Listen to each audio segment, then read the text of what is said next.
Мына Кыргыз Республикасынын укук бузуулар жөнүндө кодексине өзгөртүүлөр киргизүү жөнүндө болуп атат да бул жерде маселе. Мына билим берүү мыйзамына өзгөртүү киргизүү боюнча азыр эми онлайн очеред эгерде кандайдыр бир адамдар тарабынан жылдырылса 100 эсептик көрсөткүчтө айып бул салынат деп турат да. Ошол эле убакта кызмат адамдары ушул мыйзамды бузган болсо 150 эсептик көрсөткүчтө айып бул салынат деп турат. Ушул жерде менде бир суроо жаралат да. Канча адамга ушул айып бул салынды эле? И канча бала мектепке ушул себептен барбай калды? Же бала бакчага барбай калды? Укугу чектелип калды деген. Ким жооп берет? Өзүңүздөрдү тааныштырып, жооп берсеңиздер. Надырия Сынташевна, сиз да билим берүү министрлигинин орун басары. Билим берүү жана илим министринин орун басары Надира Сынташевна. Негизи бизде улам баягы арыздар келип турат. Мисалы өзгөчө Бишкек шаарында, Ош шаарында калк жыш жайгашкан жерлерде. Анан ошол жерде мисалы онлайн жанагы кезеги келип калса, анан кийин кандайдыр бир түшүнбөстүктөрдөн баягы бала дароо бала бакчага же мектепке кирбесе, биз ошол жерден дароо чара көрүп турабыз да. Бирок ушул норма кирсе, бизге бул ишибизди мындай аябай иретке келтирет да. Так болот. Анан биз бул мыйзам өзү күчүнө киргенде биз баягы түшүндүрүү иштерин аябай кеңири жүргүзүп, анан бардык ата-энелерге, педагогдорго баарына жеткизебиз да. Ошол эч кандай бир бөгөт коюлбасын үчүн деген ушундай нормалар киргизилип атат да. Надира Сынташевна, азыр бүгүнкү күндө ушул канча бала ушул кезек бузуулар болуп, мектепке же бала бакчага баруу укугунан ажырап калды деген суроону бергим келет да. Боюнча айтып койсоңуз. Жок, кезеги келгенде киргизилип атат. Бирок ошо кезеги келгенде кээ бир мисалы бала бакчаларда мындай негизсиз болуп атат да. Тигини алып келип бер, кандайдыр бир нерсени алып келип бер. Анан эртең кел, бүрсү күнү кел деген ушундай болуп атат. Ошолорго биз административдик эле чара көрүп атабыз да жерлеринде. Эмне үчүн деп ар бир арыз менен, ар бир телефон чалуу менен өзүнчө баягы иш жүргүзүп атабыз да. Надира Сынташевна, мен айтайын дегеним, мына бизге аябай көп кайруулар келип атат. Бүт мына ушул жаш үй бүлөлөрдөн, региондордон, шайлоочулардан биз ушул мектепке же болбосо бала бакчага берүүдө бир топ чоң көйгөйлөр жаралып атат. Себеби электрондук очеред дагы эске алынбай, кээ бир учурларда ушундай очеред кезек бузуулар болуп атат депчи. Анан эми ушул жерде караш керек да, мына жаш үй бүлөлөрүн айрыкча бала бакчага кезекке койдум. Мына 3 жылдан бери күтүп атам, 4 жылдан бери күтүп, анан балдарым мына мектепке барып калды уже. 7 жашка чыгып калды дегендер кайрылып атат да. Ушул боюнча сиздерде маалыматтар барбы? Ооба, бизге арыздар абдан көп түшөт. Ошон үчүн жанагы бала бакчаларды куруш керек. Анан бала бакчалардын ар кандай башка альтернативдик формаларын да киргизип атабыз. Анткени биз мектепке чейинки билим берүү менен камтууну ошо 44%га араң жеткиздик да, кыйналып атып.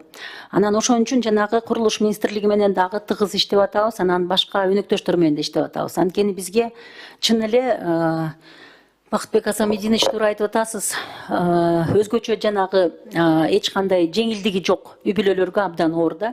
Мисалы көп балалуу үй бүлөлөргө мындай кичине жеңилдиктер бар. Ал программа өзү алдыга чыгарат аларды. Ал эми мисалы жаш үй бүлөлөрдү чын эле күтүп калып атышат. Ушул боюнча айтып койсоңуз, мына кимдерге жеңилдиктер бар? Кандай үй бүлөлөргө? Азыр мына бала бакчада кезек күтүүдө аябай эле көйгөйлөр көп, суроолор аябай көп болуп атат. Мына мисалы кайсыл үй бүлөлөргө жеңилдиктер бар? Кайсыл үй бүлөлөргө жеңилдиктер жок? Мына кыска эле жооп берип койсоңуз. Бул баягы көп балалуу үй бүлөлөр, анан жана аскер кызматындагыларга, анан кайрылмандарга, Анан акыркы жылдары ошо педагогторго да киргизкенбиз. Анткени педагогтор ошо жерде өздөрү иштеп атып, өздөрүнүн балдары да кирбей калып атат.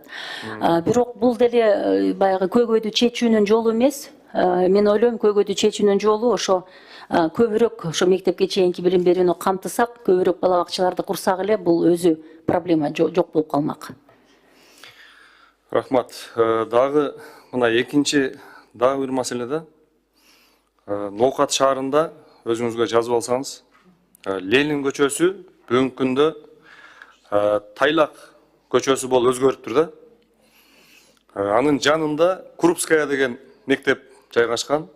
Бүгүнкү күндө ошол көчөнүн аты алмашкандыгына байланыштуу биздин көчөнүн тургундары же болбосо ошол көчөнүн балдары биз бүгүн өзүбүздүн жаныбызда жайгашкан Крупская орто мектебине кире албай атабыз деп ушундай кайрылуулар менен кайрылып атышат. Булар кандай кылыш керек? Ошол мектептин жанында жашаса, Ленин көчөсү Тайлак болуп өзгөрүп кетсе, демек алар бара албай калабы? Ушул боюнча жооп берип койсоңуз. Жок, андай болушу мүмкүн эмес.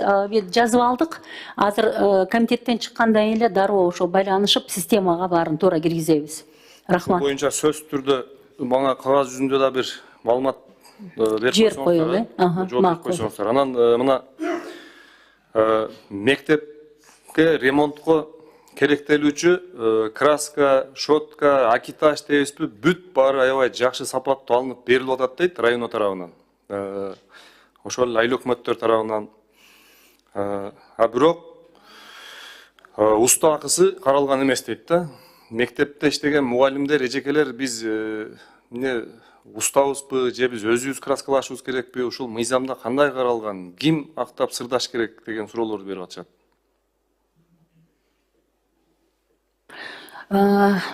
Бакытбек Асамидинович, ошо бизде ошо учурдагы оңдоп түзөө иштерине мурда акчабыз абдан аз берилчү, 100 миллион эле берилчү. Азыр 401,5 миллион сом берилип атат.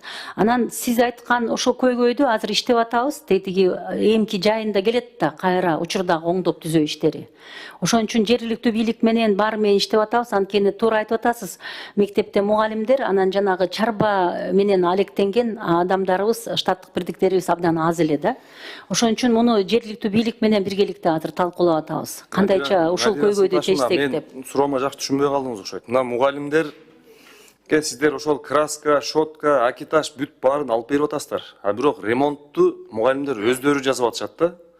Ушуну сиздер мындай карасаңыздар, мугалимдер эми булар бардыгы эле уста эмес да. Бүт баары эле краскалаганды билбейт. Бардыгы эле мугалим ошол жерде шпаклевка тартканды билбейт, же болбосо актаганды баарын эле ага таланты жок да. Анан эми сапаты кандай болуп калат ушул жерде? Айтып атышат, бизге аябай сапаттуу краска материалдар келип атат, бирок биз аны жасаганга биздин шыгыбыз жок деп атышат да. Ушуну бир мен сиздерге ушул жерден бир сунуш берет элем да. Ушул материалдарды керек болсо кызматы менен кошо беришиңиздер керек да. Ошол жерде чымчык сойсо да касап сойсун дейт. Мектептерди актаганды, сырдаганды бүт ошол бүгүнкү күндө биздин мугалимдер жасап атат. Ушуларды бир мастерлерге, усталарга беришиңиздер керек да. Сапаттуураак жасайт эле ошондочу. Анан ушунда бир өзүңүзгө белгилеп алсаңыз, менен сунуш сиздергечи. Ооба, туура. Ошону аутсорсингке эле биротолу бергендей да. Материалы менен анан дароо эле материалын берип атасыздар. Кылгандай. Ооба. Кызматты мугалимдер краскалаганды билбеген мугалимдер да көп дейм. Аны кээ бир учурларда мектептерде кырсыктарда катталып атат. Мисалы, 2-нчи кабатты дейбизби, же 3-нчү кабатты сырдап атыптыр. Эгерде ошол жерде мугалим жыгылып, колу сындырып же бирдеке болгон болсо, буга ким жооп берет мисалы? Түздөн түз сиздердин мойнуңуздарга түшөт да. Ошон үчүн ушул маселени карашыңыздар керек. Андан кийинки маселе мына питание, тамак аш бала бакчаларга. Азыркы күндө ким тарабынан берилип атат бала бакчаларга тамак аштар?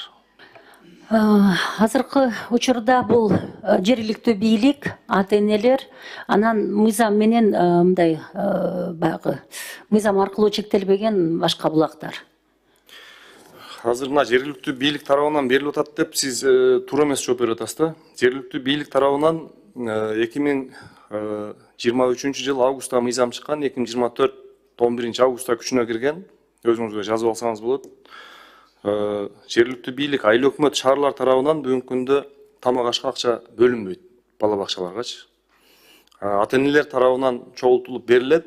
Ошол убакта биз ата энелерге айтабыз, акча чогултпагыла деп. Азыр региондордо айыл жергесинде 800 сом, 1000 сомдон бир балага берип атышат. Аларга дагы 1,5 миң сомдон көбөйткүлө десе, ата энелер көпчүлүгү макул болбой атышыптыр да.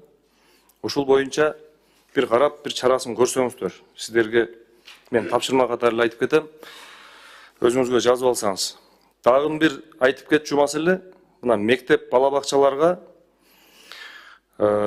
ошол жана айтып атпадыкпы?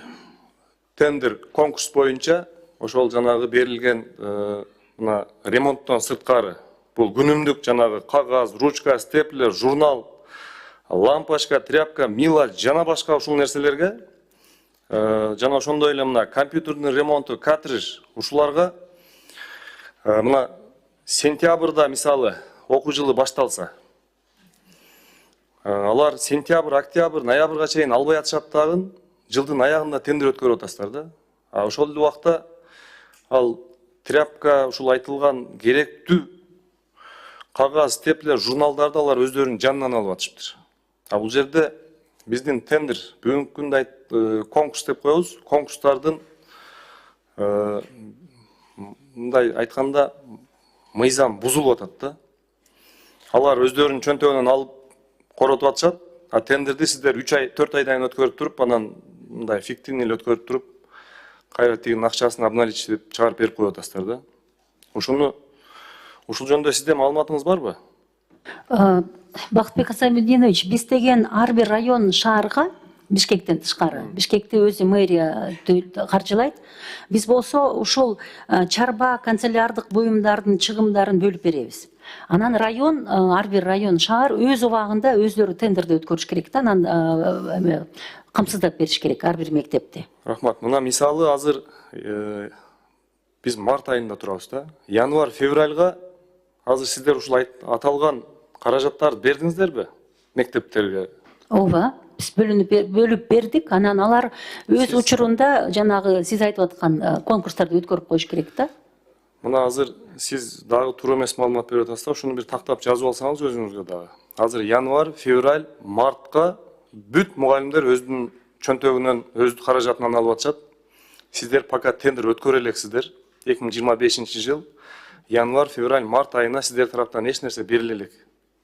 Ошону райондордо айтып коебуз.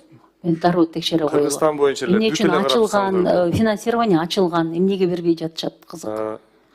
Ушуну алдын ала чара көрүп караш керек да, тендерди өз убагында өткөрүп конкурсту. Ушул нерселерди өз убагында берсеңиздер. Анан менде дагы кошумча сунуштар, суроолор бар, аны мен сизге дагы кагаз жүзүндө берем. Рахмат чоң.